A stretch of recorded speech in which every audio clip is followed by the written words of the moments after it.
Shashi around? Now, good, here he is. xADs full of really smart people. I think everybody's an engineer or a data scientist. What was your genesis? Engineer see? A product guy. And a product guy. Yep. Wonderful. You guys do amazing work. They've got an amazing view in the World Trade Center and amazingly successful. Dee is terrific, Lena, we've got Dan Height and Monica Ho, of course. It's a wonderful team. So glad you're here. Tell us about Discovery. Yes, so this is a product that we You could tell, launched. take the stage. Yeah. Discovery is a product that we just launched about a week ago. We're here to talk about data and insights that we get from location data and information that we collect from 600 and some odd million devices across the globe. Let me start with something simple, though. When a user searches for a car, that signals a pretty strong intent.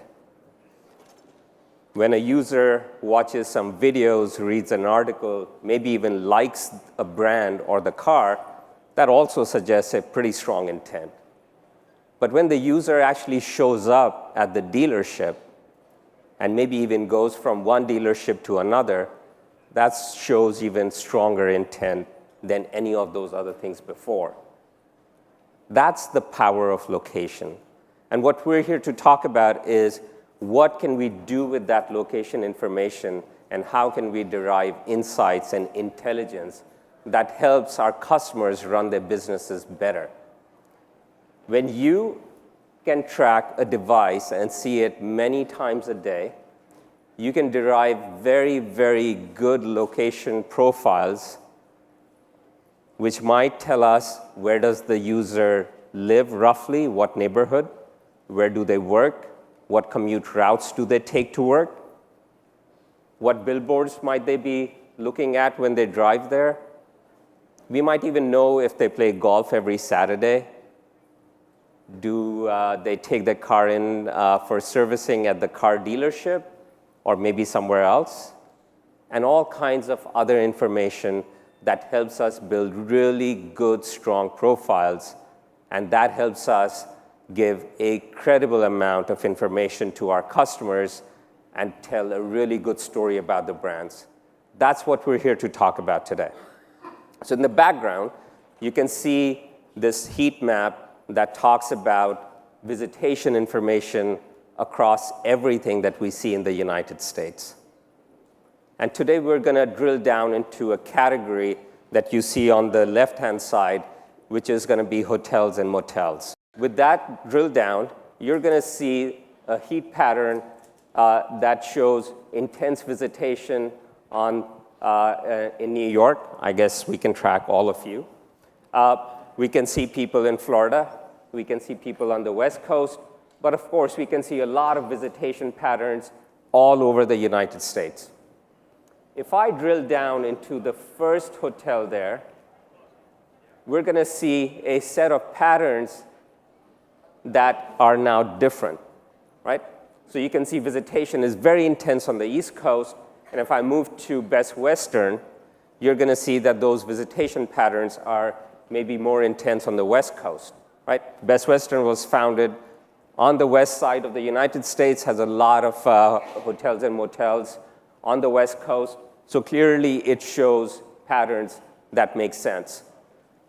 Let's drill down into the days of the week, the first card at the bottom, and it shows you information that is really interesting. For example, we see 12,500 people on Saturdays. And of course, the industry average happens to be that Saturdays has the most intense visitation across the board, right? If I were to switch that back to, say, the first hotel that we talked about, we will be able to see the differences. Much more intense visitation at this hotel chain than the previous one, and some subtle differences across the board. I can also drill down into the time of the day. If you look at the popular times that we see for this chain, of course, Hampton Inn shows that there's a lot of people that show up between 6 a.m. and 9 a.m., and then, of course, back in the evening again. But the industry actually sees a lot more flat visitation across the board. And you may ask, why is that the case?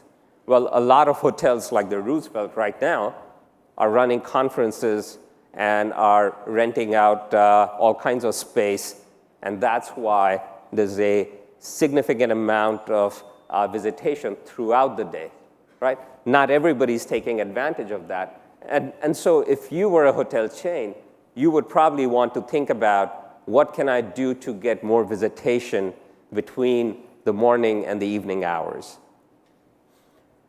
Let's also look at the visitation health score that we see here, which is 88 out of 100 for Hampton Inn.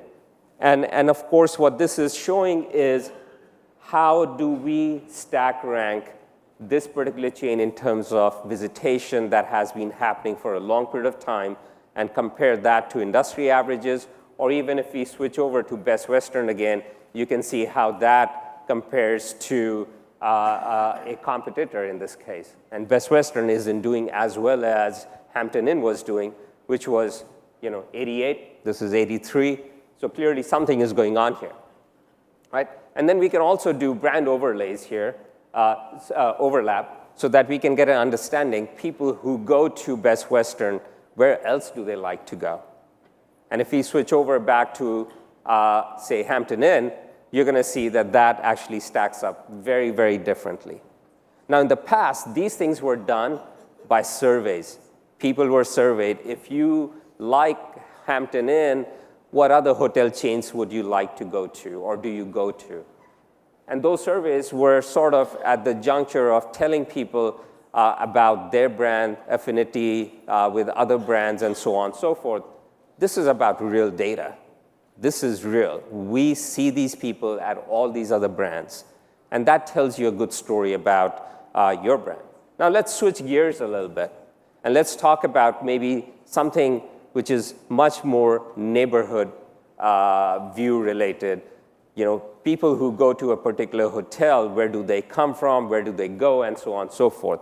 We're going to zoom into New York, and we're going to find a Marriott hotel somewhere in Midtown, maybe the Marriott Marquis. And once we zoom into that, you can see that the blueprint, this is the way that we identify people accurately when we see them. The hotel is marked in green right there, and it is in that block. If we actually zoom into the neighborhood view, you're going to start seeing patterns of visitation.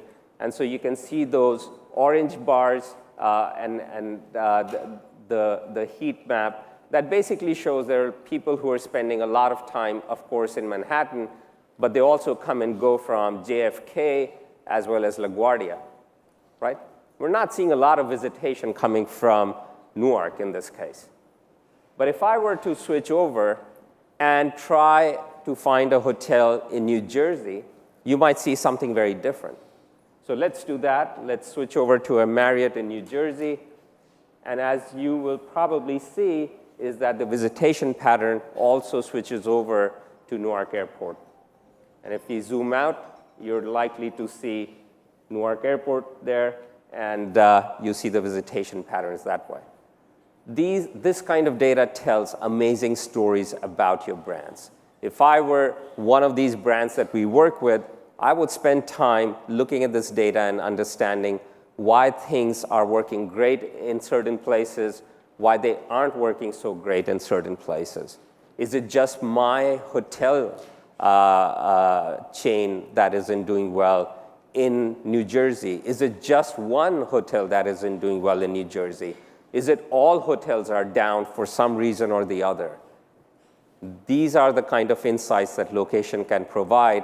And for the first time, we're putting out a product that allows you to actually spend a considerable amount of time, get amazing insights from them, and be able to learn to do your business better. When we see location from 617 million devices on a regular basis across the globe, we are able to tell an amazing amount of information and collect it and tell great stories about these brands. That's what the power of location intelligence is. If you wanted to play around with this particular product, there's a public product on discovery.xad.com. This particular product is behind a login, but if you want to spend some time, please feel free to log in and take a look. Thank you for having me. Nice. Thank you. Shashi, I've got one quick question. I just want to ask you, you guys have come down so precisely in terms of understanding granular data and people's movement and actions and habits. You know, in the old days, a product was intended to reach people 18 to 49 who may have been their intended target. Now you're going down so incredibly granular. Where does this go? What does xAD do next year? Well, we're already starting to overlay all kinds of interesting data. For example, there are brands that work with us that open the kimono and show us all the revenue data that is associated. First-party data helps. That's right. Excellent.